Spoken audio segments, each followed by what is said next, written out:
Hello दोस्तों, welcome to my channel. दोस्तों, कहते हैं ना कि रास्ते ले ही जाते मंजिल तक, बस संघर्ष करते रहो।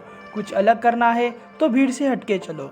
दोस्तों, मैं बात कर रहा हूँ Indian rapper, singer, music producer और म्यूजिक कंपोजर डिनो जेम्स की, जिन्होंने बहुत मेहनत करके अपनी पहचान बनाई है। उनके गाने ऐसे होते हैं कि यूट्यूब पर आते ही ट्रेंडिंग पर चलते हैं। आज के समय में उनकी पॉपुलैरिटी भी इतनी ज़्यादा है कि उनके इंडिया के बाहर भी आपको फैन मिल जाएंगे। तो चलिए दोस्तों, उनकी शुरुआती लाइफ से जानते हैं। दोस्तों, अगर आपने हमारे चैनल को सब्सक्राइब नहीं किया होगा तो सब्सक्राइब जरूर कर दीजिएगा, और वीडियो अच्छा लगा तो लाइक, कमेंट और शेयर भी कर दीजिएगा। तो चलिए शुरू करते हैं। डिनो जेम्स का जन्म 12 नवंबर 1991 को भोपाल के पास गोहराडोंगरी नाम की जगह हुआ। उनका मन बचपन से ही पढ़ाई में नहीं लगता था। वो एक क्रिश्चियन परिवार से बिलोंग करते हैं। डिनो का बचपन कुछ ठीक ठाक नहीं रहा। डिनो जेम्स के पिताजी एक इलेक्ट्रिकल कॉन्ट्रैक्टर थे।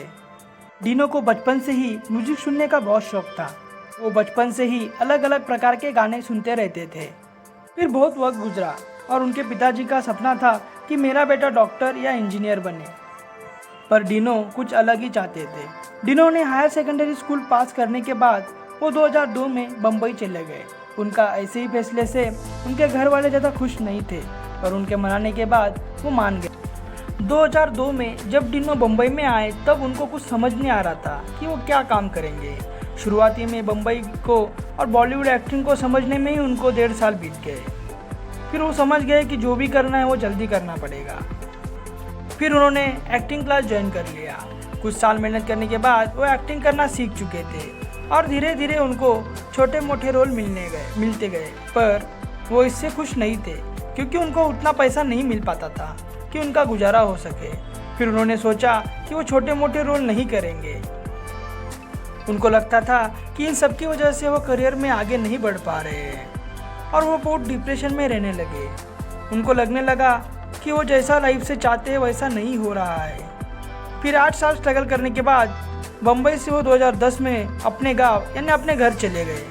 फिर अपने घर आने के बाद वो अपने पिताजी के काम में हेल्प करने लगे, पर मन ही मन में वो बहुत उदास रहते थे क्योंकि उनको उनके पिताजी का काम बिल्कुल पसंद नहीं था, पर घर की जिम्मेदारी और हालात देखकर उनको वो काम करना पड़ता था। उस समय वो बहुत डिप्रेशन में चले गए थे और उनके अपने मम्मी और पापा से भी बहुत झगड़े हुआ करते थे, और ये सब देखकर उन्होंने शराब पीना स्टार्ट कर दिया। फिर 2 साल ऐसे ही चलता रहा और 2 साल के बाद उन्होंने सोचा कि वो फिर से बम्बई जाएंगे। फिर वो 2012 में फिर से बम्बई आ गए, पर उनको कुछ भी पता नहीं था कि वो बम्बई आके क्या काम करेंगे। डिनो जब बम्बई में ट्रेन से आ रहे थे तब वो पूरे रास्ते रोते हुए गए। बम्बई आकर उन्होंने प्रदीप सरकार जी के साथ काम करना स्टार्ट कर दिया। उनका सब कुछ ठीक ही चल रहा था, पर अंदर से उनका मन बता रहा था कि वो गलत टाइम पर गलत जगह है। अंदर ही अंदर वो बहुत डिप्रेशन में रहते थे और उसी डिप्रेशन को कम करने के लिए वो बम्बई के एक बीच पर बैठा करते थे। एक दिन वो ऐसे ही बीच पर बैठे थे कि उनके सामने एक लड़का आया और गिटार बजाने लगा। डिनो को उसका गिटार बजाना पसंद आया और डिनो ने उससे बात की। जब वो घर आने लगे तब उन्होंने रास्ते में ही सोचा कि वो म्यूज़िक और रैप प्रोड्यूस करेंगे। वो घर आए तब उन्होंने अपने फ्रेंड्स को भी सब सारी बातें बताई और उनके दोस्तों ने भी उनका साथ दिया। फिर उन्होंने उस पर काम करना स्टार्ट कर दिया, पर उनको लिखने की आदत नहीं होने के कारण उनका पहला रैप पूरा करने में बहुत दिन बीत गए। 2016 में उनका पहला रैप आया, जो कि उनके लाइफ में जो उन्होंने स्ट्रगल किया था वो उस पर था। उनके लाइफ का टर्निंग पॉइंट आ चुका था। लोगों को वो सॉन्ग बहुत पसंद आया और उससे बाद डिनो ने अपने यूट्यूब चैनल पर गर्लफ्रेंड गाना लॉन्च किया, जो कि बहुत ट्रेंडिंग चल रहा था।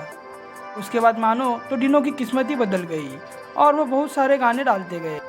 डिनो के अब तक यूट्यूब पर 38 लाख यानी 3.81 बिलियन से भी ज़्यादा फॉलोवर है और वो धीरे धीरे बढ़ते ही जा रहे हैं। उनके फैमिली के बारे में अगर हम बात करें तो उनके फैमिली में उनके मम्मी, पापा, डिनो और उनकी एक बहन है। उनके घर के बारे में अगर हम बात करें तो वो उनके नए घर बम्बई में रहते हैं। अगर हम गाड़ी की बात करें तो उनके पास BMW सीरीज़ है, जिसकी कीमत लगभग 55 लाख के बराबर है। उनकी इनकम की बात करें तो वो महीने में 1 लाख के लगभग कमा ही लेते हैं। दोस्तों, ये सब देखकर लगता है कि हार मत मानो यार, मंजिल तो कभी ना कभी मिल ही जाएगी। आप कोशिश तो करोगे तो आपको सक्सेस मिल ही जाएगा।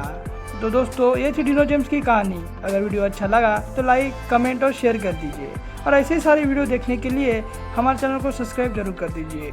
तो दोस्तों अपना ख्याल रखिए, मिलते हैं अगली वीडियो में। धन्यवाद।